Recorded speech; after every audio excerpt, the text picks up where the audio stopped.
Alors on va prendre un exemple, des exemples très simples, que ce soit bien clair pour vous. Regardez bien s'il vous plaît. Il faut y aller doucement, hein, parce que ça va vite, vite, vite, vite se compliquer. Hein. Donc autant bien comprendre au départ les choses simples. Exemple 1. On place 100 € à 4,2% l'an pendant 8 mois. L'intérêt perçu à la fin des 8 mois, ça va être quoi? Regardez bien, je peux le présenter sous cette forme. 100 multiplié par 0,042, c'est-à-dire 4,2% si vous voulez, ça y est, ou 4,2 divisé par 100, ce qui est la même chose, et multiplié par 240 sur 360, c'est ce qu'on disait tout à l'heure, parce que les 4,2% sont exprimés en taux annuel, donc N, la durée, doit être exprimée en part d'année. 8 mois, c'est... Alors on aurait pu mettre 8 douzièmes aussi, hein.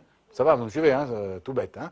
Ça fait 2,80 €. Donc la valeur acquise à la fin du prêt par le capital prêté, c'est 100 plus 2,80 €, autrement dit 102,80 €.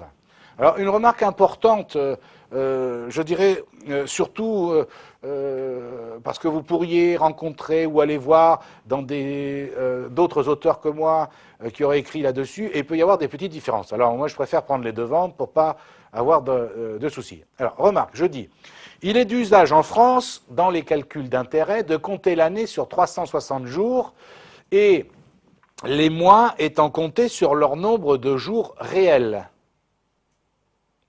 Ça, c'est l'usage en France. Vous me suivez bien? On compte l'année sur 360 jours et les mois sont comptés pour leur nombre de jours réels. D'accord? Et pourquoi on faisait ça? Parce que, évidemment, ça facilitait le calcul avant l'apparition des ordinateurs, etc., et des calculatrices sophistiquées. Parce que 12 mois à 30 jours, 360 jours, c'était plus facile à manipuler. Est-ce que vous me suivez? Donc, cette façon de faire n'est plus justifiée aujourd'hui avec les calculatrices, avec les ordinateurs, etc.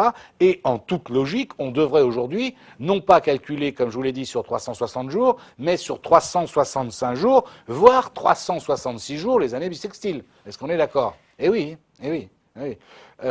OK. Cependant, les établissements de crédit continuent à calculer les intérêts simples en fonction d'une année de 360 jours, notamment en matière, on verra, de crédit d'escompte. En revanche, et ça on le verra aussi dans le cours plus tard sur les marchés financiers, que pour le calcul des intérêts sur les obligations, donc les eurocrédits, le calcul des intérêts est effectué, lui, sur 365 jours, et le montant du coupon couru, c'est-à-dire les intérêts courus, d'accord, qui entrent dans le cours de l'obligation, comme l'on le verra, qui est coté en bourse, eh bien ça variera de 1,365e par jour de l'intérêt annuel. Est-ce que vous comprenez? Je veux dire par là que dans les établissements bancaires comptent toujours pour 360 jours une année, 30 jours par mois multiplié par 12, ça fait 360, on est d'accord? Mais il y a un domaine sur lequel on reste quand même sur 365, c'est pour le marché obligataire, hein, on le verra plus tard, donc les obligations, rappelez-vous, qui sont cotées en bourse. Et rappelez-vous qu'elles vous rapportent des intérêts, d'accord? Eh bien, pour les intérêts des obligations, qui sont des intérêts simples, là, eh bien, c'est compté sur 365 jours. Ce qui veut dire clairement que normalement, pour lever toute forme d'ambiguïté, dans le cadre d'un examen, on devrait vous préciser si vous devez utiliser 360 jours ou 365 jours. Est-ce que vous êtes d'accord? Et si jamais, évidemment, ça ne va pas faire des écarts monstrueux, on est bien d'accord, mais ça peut vous gêner quelquefois. Et dans le doute, si on ne vous dit rien, moi je vous conseille de compter sur 360 jours, vous êtes d'accord? Mais si vous avez un doute, vous écrivez, par hypothèse, je compte sur 360 jours.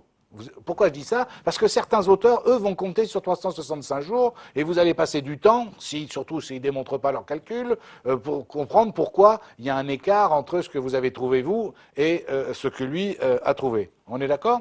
OK. Deuxième exemple. On place 100 €, regardez bien, à 0,35% cette fois-ci par mois pendant 8 mois. Est-ce que vous voyez la différence avec le premier exemple? Là, tout à l'heure, je vous donnais un taux annuel, et là, je vous dis un taux mensuel. D'accord?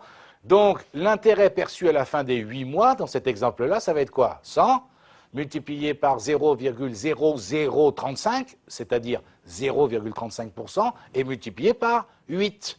Parce que le taux que je vous ai donné était mensuel, tout simplement. Et ça fait bien sûr ici 2,80, et donc la valeur acquise, c'est la même que tout à l'heure. 100 plus 2,80, ça fait bien 102,80.